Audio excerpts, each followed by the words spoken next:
PSC সূচনা লগ্ন থেকে এই জট নিরসনের যে এই খেলা এর মধ্যে পড়ে চিকিৎসক সংকট এটা আরো ঘনীভূত হচ্ছে। আমরা কোনোভাবেই স্পেশাল বিসিএস এর বিরোধিতা করছি না। 44, 45, 46-এর নিয়োগ দ্রুততম সময়ে করে তারপরে স্পেশাল অর্থাৎ 48তম বিসিএস এর নিয়োগ যাতে সম্পন্ন করা হয়, একেবারে 2000 ডাক্তার নতুন যাতে নিয়োগ পায়। আজকে এই সংবাদ সম্মেলনে আমরা যারা আছি আমরা কিন্তু সবাই 44, 45, 46 বিসিএস এ উত্তীর্ণ।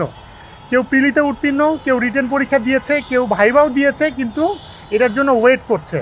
আমাদের সবচেয়ে বেশি কনসার্নের জায়গাটা হলো বর্তমান দেশে তীব্র চিকিৎসক যে সংকট চলছে, এই সংকট চলাকালীনে উপজেলাগুলোতে এত পরিমাণ রোগীরা নিগৃহীত হচ্ছে এবং একজন চিকিৎসককে দেখা যাচ্ছে 400-500 করে একজন ডাক্তারকে দেখতে হচ্ছে। এই কারণে সরকার আসলে সিদ্ধান্ত নিয়েছে তারা এই স্বাস্থ্য খাতের যে অচলাবস্থা এটা নিরসন করার জন্য জরুরি ভিত্তিতে দেশের এই ক্রান্তি লগ্নে স্পেশাল বিসিএস তারা নিবে, এর মাধ্যমে 2000 ডাক্তার নিতে চায়। এই প্রক্রিয়াটিকে আমরা সাধুবাদ জানাই, কিন্তু আমাদের কনসার্নের বিষয়টি হচ্ছে আমরা যারা 44, 45 এবং 46তম বিসিএস এর যারা বিভিন্ন ফল প্রার্থী, এই বিসিএস গুলো যদি এখন সম্পন্ন না করা হয় সেক্ষেত্রে 48তম বিসিএস এই পরীক্ষার্থীরাই আনুমানিক যে 2000 পরীক্ষার্থী আছে এরাই আবার 48-এ বসবে। এদের মধ্যে অনেকেই টিকবে, 1000 থেকে 1200 একটা আনুমানিক সংখ্যা বলছি আমরা। পরবর্তীতে দেখা যাবে যখন 44, 45 এবং 46-এ যখন গেজেট হয়ে যাবে তখন পদোন্নতি সহ অন্যান্য সুযোগ সুবিধার জন্য তারা আবার 44, 45 এবং 46 বিসিএস এ জয়েন করবে। এর ফলশ্রুতিতে দেখা গেল কি 48 বিসিএস একটা বড় অংশ ফাঁকা থেকে যাচ্ছে। অর্থাৎ সরকার যে তার স্বাস্থ্য খাত অচল অবস্থা নিরসনের জন্য যে 5000 চিকিৎসক নিয়োগ দিচ্ছে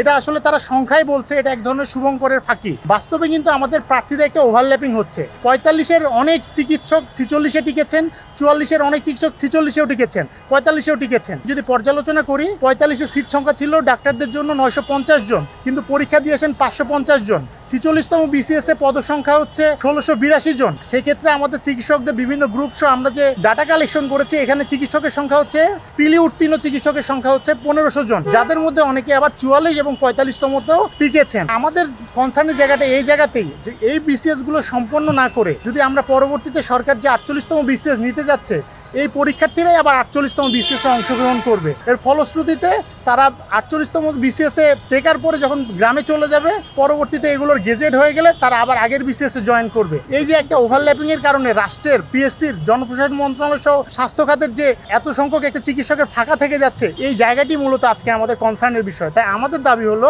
যে কোনো একটি বিকল্প উপায়, এখন বিকল্প উপায়টি কি হবে সেটা নীতি নির্ধারকরা ঠিক করবেন, আমরা এটা ঠিক করার কেউ নাই। আমাদের প্রস্তাবনা হলো 44-এর যে ভাইভা হয়েছে এটার রেজাল্ট দ্রুততম দিয়ে এবং 45-এর যে রিটেন পরীক্ষা হয়েছে সেখানে মেডিকেল পার্টে রিটেন 200 মার্কের রেজাল্ট এবং 46তম যে লিখিত পরীক্ষার্থী চিকিৎসকরা রয়েছেন তাদের 200 মার্কের লিখিত পরীক্ষা দ্রুততম সময়ে নিয়ে এই যে লিখিত পরীক্ষার রেজাল্টের উপরে বেস করে তারা দ্রুততম সময়ে 44, 45 এবং 46 এটার সুরাহা করতে পারেন। এর ফলে এই 44, 45, 46-এর নিয়োগ হয়ে গেলে 48-এ বসবে না, তাহলে 48-এর নতুন করে 2000 ডাক্তার সুযোগ পাবেন। তাহলে স্বাস্থ্য খাতে এখন যে আমাদের 5000 ডাক্তারের চাহিদা রয়েছে এটি পুরোপুরি ফিল আপ হবে, রাষ্ট্রেরও কোনো ধরনের অপচয় হবে না। আমাদের কনসার্নের জায়গাটা মূলত আজকে এটাই।